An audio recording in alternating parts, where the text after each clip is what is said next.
Right. Well, thank you so much, Victor, for joining us as we kick off our Latiné Hispanic Heritage Month. I'm super excited to be chatting with you. I know you a little bit, but I would love for our campus community to get to know you. So if you could please tell us a little bit about yourself. And I told you, like, I love your LinkedIn title that says first of many. So come on, Yeah, definitely, for tell sure. us a little more. Sure. My name is Victor-Cruz Castro. I use he, him, él pronouns. I am originally from Amherst, Massachusetts, so I'm from Western Mass. Spent a lot of time growing up coming to Boston and just the overall greater Boston area. I am a current junior. I'm studying undergraduate law with an intended minor in psychology. And yeah, I mean, kind of coming on that title, first of many, I think that can be applied in so many different ways. Um, I identify as a first gen student, as well as I'm very transparent. You know, I have the background of coming from a limited income family, as well as just kind of navigating different aspects that come with being in college, specific when it comes to like gender expression and like sexuality, as well as like identifying as queer myself. I embark on those journeys, and that's why kind of the coin of first of many comes from because I'm I've had and I've been very grateful for the experience to kind of live that intersectional identity that I feel like I've been able to explore here in college, specifically at Suffolk. And then some things that I'm involved with on campus as well is I have a nice list. I'd like to say I have a nice list. Yes, you Um, do. I'm a diversity peer educator with our Center for Student Diversity and Inclusion. I'm also a McNair Scholar, as well as just an office assistant for the Center for First Generation and Educational Equity. I recently just started my position as a resident assistant here in Miller Hall for the Office of Residence Life, which has been a very exciting thing to start. And then I'm also privileged to be in a lot of our student orgs. So I'm treasurer of Latiné Student Alliance, which is our campus's student organization for Latiné identifying individuals as well as everyone else that likes to or would just be interested in participating in our events or just our meetings. And I am also co-captain or vice president of Pasión Latina, which is Suffolk University's Latin dance team. You weren't joking when you said first of many. I just didn't know how many. First of many, yes. But it is such a pleasure to hear about your engagements on campus and outside of campus as well. So as you know, we're celebrating Latine Hispanic Heritage Month, and I would like to know, how do you connect with this month, and why do you think it's important for us to celebrate? Definitely. Well, for one, my family is from El Salvador, so my parents immigrated to the States here in the 1980s during the Salvadoran Civil War. They came with their parents as well as some of their siblings. They kind of embarked on their journey in different ways to make their way to the States. And I'm proud of that. You know, I'm proud of where my family comes from. I'm proud of the journey that they took. And when I came to college, the first thing that my dad told me was that never forget where you came from. You know, that's what many students hear from their parents and their families when they're possibly embarking something that their parents or guardians or people that are, kind of elders in their family can't really give advice about. It's they're setting you forward in this path that is definitely going to make you into a new person or possibly add into the person that you're becoming. So always taking that into account, never forgetting where I came from, where my parents came from, and then also always thinking about kind of the difference in experience from me and my parents. In my age when I started, let's say when I was like 18, like, freshman year 18, my parents were just in restaurants, they were chefs, they were cleaning. They didn't have the opportunity to pursue an education or higher education, definitely.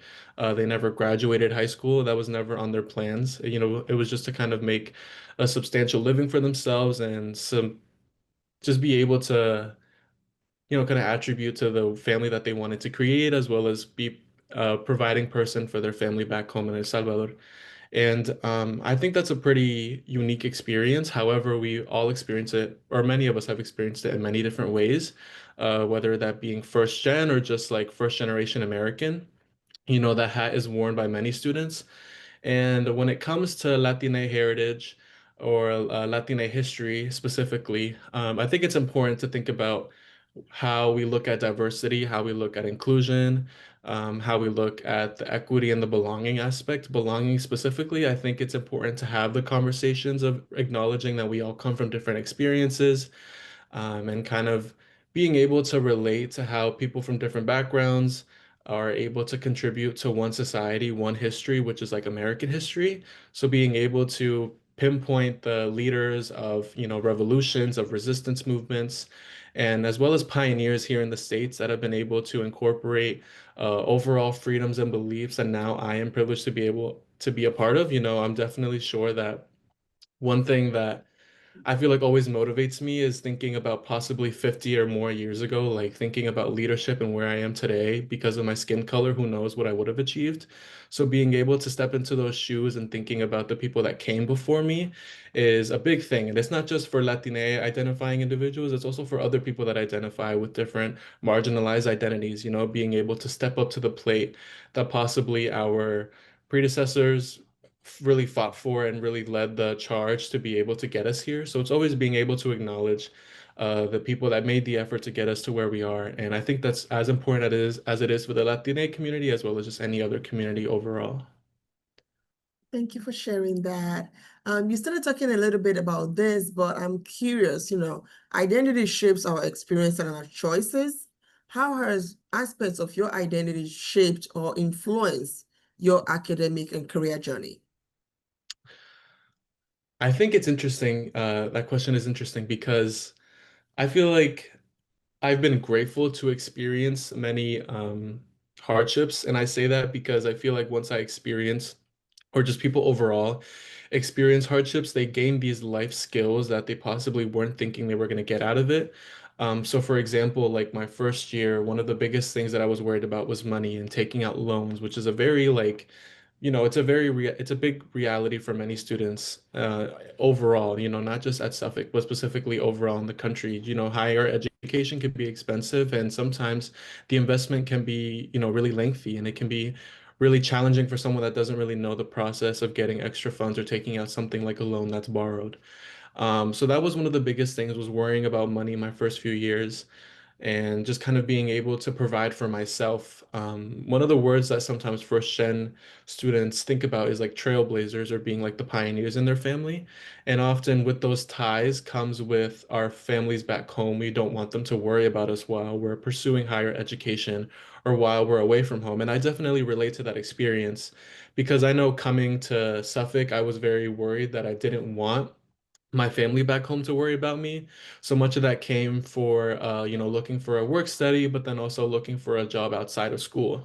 And being able to balance that with my academics was an interesting routine. It was an interesting kind of mind builder because there's so many different things you have to take into account, like scheduling and time management. And I definitely struggled my first year. However, those struggles specifically helped me get to a place where I was able to manage my time better. I was able to manage my course load better, as well as just be able to challenge myself to be able to do things on my own without asking my family. But of course, being there for my family when they needed me and being able to ask them for help when I needed them, and that's kind of the hardest things as a first gen is being able to be honest with yourself about when you present or are presented with the hardship, and then you have to go and ask your family for help or advice. And those are just some like specific examples that I feel like really shaped my overall ability to be able to kind of continue with a process and an overall journey that I'm new to. But then looking into the leadership and the involvement that I've decided to, I guess, be a part of now on my third year at Suffolk, it's always been a key about looking at representation, specifically thinking about, when I came my first year, I possibly didn't see as many people that looked like me or identified with my identity factors in places of leadership or in places of involvement. And I at first struggled, trying to get involved because of that aspect, but then I kind of changed my mindset to be able to mold my thinking to say that I have to be the change that I want to see. And in doing so, I challenged myself to apply for positions, to be okay with getting a rejection. As many people know, a rejection is just opening another door, and I am a firm believer in that.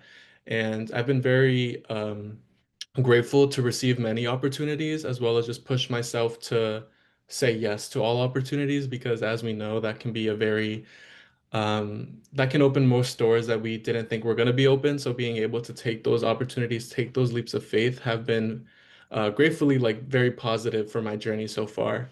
And I do so because I always think about the fact that hopefully a student that is a first year or a transfer student hopefully sees me and possibly relates to my experiences or my identities and sees that even because of that, they are still able to lead, they are still able to succeed, they're still able to do good and achieve for these opportunities that possibly they don't see other people like us in them. However, they can, like I said, be the change that they want to see. And hopefully through that, there's like that peer motivation and that challenge to encourage others to take the same steps that I took.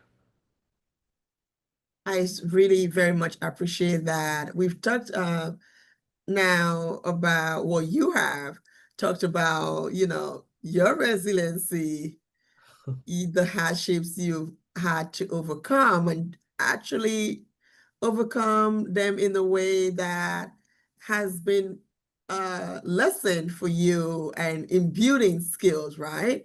Right. And we've talked about how all of this is a mix of the different identities and the heritage that you bring to the table. But I also know you to be a student who's highly successful.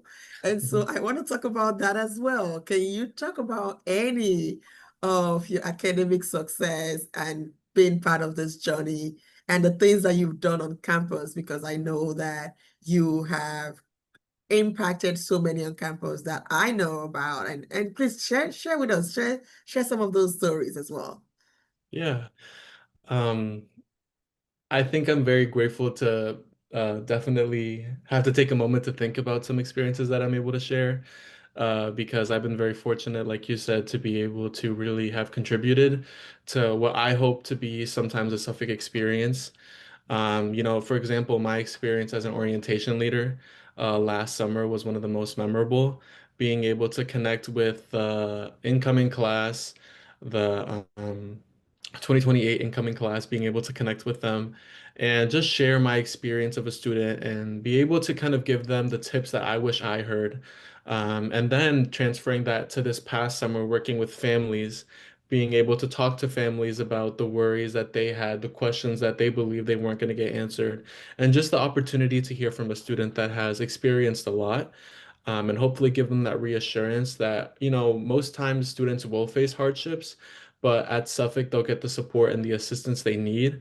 But the biggest thing that they really need to do for themselves is ask for the help in the first place. And that's one of the biggest achievements and overall opportunities that I've been most grateful for is being able to see myself transplayed through another student or just another family that possibly was going through the same emotions that I had when I was coming my first year to Suffolk. And I would also like to say that definitely I've enjoyed being a representative for many students. Many of my roles I've really taken to heart when it comes to the platform that I have and being able to amplify students and in the communities that I've been around and whatever space I'm in. I was a part of the arming committee when it came to SUPD being armed, and I was the Diversity Peer Educator representative for that committee. So, being in that committee, I was able to really platform the voices of other students that were engaging in conversation and meaningful discussion around the topic, and being able to amplify their voices and their experience was a great pleasure to be able to do that, as well as just kind of really open up spaces for students and be able to share that, our skin color, our identity, whatever specific things that we ourselves see ourselves as, shouldn't limit us to the specific places that we can reach or the specific voices that uh, we should be heard. In those different types of areas, I've had the great pleasure and then also in just the overall like academic field, I've been very happy to, be a full participant in my classes, be able to connect with professors, as well as being, accountable and holding other people accountable as well. I feel like even in classrooms, those are the biggest learning spots for students as well as faculty, just to be able to, I guess, spread that wealth of knowledge of what students are feeling as well as where faculty are coming from. I've always been the type of person to try to bridge the relationship between students and adults, whether that be faculty or staff. I feel like there's sometimes that miscommunication between two. So being able to really understand each side is important. And I don't know, I feel like it's been very nice to be able to share where I come from, and hopefully that opening up the overall thinking processes of whether that be students or faculty and staff. Well, I'm glad to hear it again. Now, can you share how your connections with people inside and outside of school have influenced your academic decisions? And what do you find most helpful about having a mentor? Yes. Um, so when I came to Suffolk, I was very spearheaded with wanting to pursue a law degree after college and kind of staying in that track. I really wanted to do the 3+3 dual program with the JD and the undergrad degree. But then I had a few mentors along the way that told me, hey, like if you really want to do this, great. However, if you have any exceptions in your thinking, really think about the track, really think about the other classes you can take, the other academic careers that you can look towards, that don't necessarily just have to go straight into law school. It can be different avenues. And much of that comes from being a McNair Scholar. No, the McNair Scholars Program is one of the federal TRIO programs here at Suffolk. And we recently just went through a high stakes journey, you know, kind of worrying about our funding and kind of what that experience is going to look like as students. And we really took the moments to really thank and be grateful for the program and the opportunities it's given me. Through the McNair program, I've been able to conduct my own undergraduate research through my faculty mentor, who was Dr. Joya Smith. And being with Dr. Smith, I was able to research how restorative justice policies in high schools impact Black and Hispanic youth, and how it impacts their ability to graduate or look into the workforce or look into higher education. And that research was really meaningful for me because my experience in high school was very similar. Coming from my background, sometimes it's hard to really stay motivated when you're being distracted by so many environmental factors. And if it weren't for the restorative justice policies in my high school, I don't think I would have even made it to higher education. So being able to research how other students' experiences, specifically on the high school level, have been impacted like that was really meaningful. And then I was also selected to go to Washington, D.C. for the Future Leader Summit with the TRIO programs with our Council for Opportunity and Education. And my time in Washington, D.C. was incredible. I spent the time with 21 other students from all across the country, and being able to share our experiences, being either first gen or limited income, was something memorable because obviously we all look differently, we all had different experiences. However, those two factors really gave us shared experiences when it came to the higher education process and kind of what the change we wanted to see in our own states, but then also on a global level, and how we can hold our peers and other people in our communities kind of up to par with what we need and the resources that we're asking for. And I've also been very grateful to really explore the communities that I kind of grew up suppressing in a way. In the Latinx community, we have, you know, machismo, which is a big thing for Latinx men specifically. And so growing out of that mindset, you know, really being comfortable with my gay identity, I've been fortunate to be the co-chair of Boston's Alliance for LGBTQ Youth. And that had nothing to do with Suffolk. However, I was looking into the overall greater city of Boston, the queer youth of Boston, and being able to connect with them, especially those that identified as Latine, being able to, you know, really connect with the community that I hadn't had the opportunity to do before. And thankfully, due to a mentor that is no longer at Suffolk, but they took a new position there, being able to connect with them with the Suffolk experience as well was really rewarding. And I'm grateful for my mentors now, you know, Brian Langren from the Center for First Generation Educational Equity, Lisa Rivera, who is a director for student initiatives, as well as Beatriz Patiño, who is the director of the Center for Student Diversity and Inclusion. Those have been very meaningful mentors for me to be able to pursue my education and other leadership opportunities and different career paths, but then also staying true to myself, being first gen, a man of color, and then also my sexuality being a big thing and a big part of my journey as well. Awesome. You are very involved on campus, like I have mentioned a couple of times, orientation leader, diversity peer educator, resident assistant. You serving as a leader, treasurer for LSA, you're McNair Scholars. Okay, what's the motivation? The motivation simply is being the person that I wish I saw coming into Suffolk. Being open about my experience, being open about my struggles, being open about my hardship, and then also being honest of when I needed help and how that process looked like. As well as just looking into the specific things that possibly a student from a family or just a community that has been through college, some of the lacks of knowledge that possibly us first-gen students don't really experience. So really being able to kind of bridge that gap, being able to bridge the access that comes with that, or just the access of knowledge of what that might look like. As well as just thinking about kind of the legacy that I leave behind. You know, in my undergrad, it's a very meaningful time to be a leader in a community, as well as just overall involved in the spaces that you kind of want to look back and think, oh, like I don't really want to ever think and look back. I wish I did this. I wish I was involved with that. Or I wish I tried to create this program, or I wish that students had this opportunity. I think the better time to ever do anything is now, and it's in the moment. So being able to start that and think about kind of the community that needs it or the students that possibly have talked about, just being able to lead that effort with change and strife and thinking about, you know, from the beginning, and I've kind of been saying this a lot, is being the change that you want to see. And it's not just for students that come from those marginalized identities, it's for any student that wants to see some specific change. First, it starts with thinking about your ideas, then having those conversations, and then implementing that change and doing so in a way that fully facilitates your idea and making sure that you're envisioning every single aspect and being able to include all students and all different experiences in that making as well. So there's so many different factors that have, you know, kind of given me that motivation. However, it's just being, you know, really confident in oneself with their experience and just never forgetting where they came from. If you could give your younger self advice, what would it be? Hmm.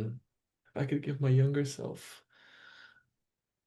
I would definitely tell younger Victor that um, all of his feelings are valid, you know, all of the different hardships that he experienced were okay. They obviously made me into who I am today, but definitely younger me struggled with that, accepting that sometimes we can't change things that are out of our control. We just have to be able to acknowledge and accept them and then continue through an alternate way of life that may not be normal for people around us or may not be the standard and may require us asking for more help or being able to advocate for more resources or advocate for change that we want to see that possibly we feel like can't be undone. Um, so just kind of empowering and really strengthening the ties that I had to really worrying about my experience and this person that I would become. And just thinking about, you know, kind of any step that I take is a reflection of my family, being able to think about any room that I'm in, my family is behind me, and people that identify with me are behind me as well. And just kind of taking that with pride, you know, and being confident in my ability to make decisions and really just overall on who I am and who Victor is, and taking that with a whole lot of confidence. Well, thank you so much for sharing that with us. Before we wrap up, is there anything else you'd like to share?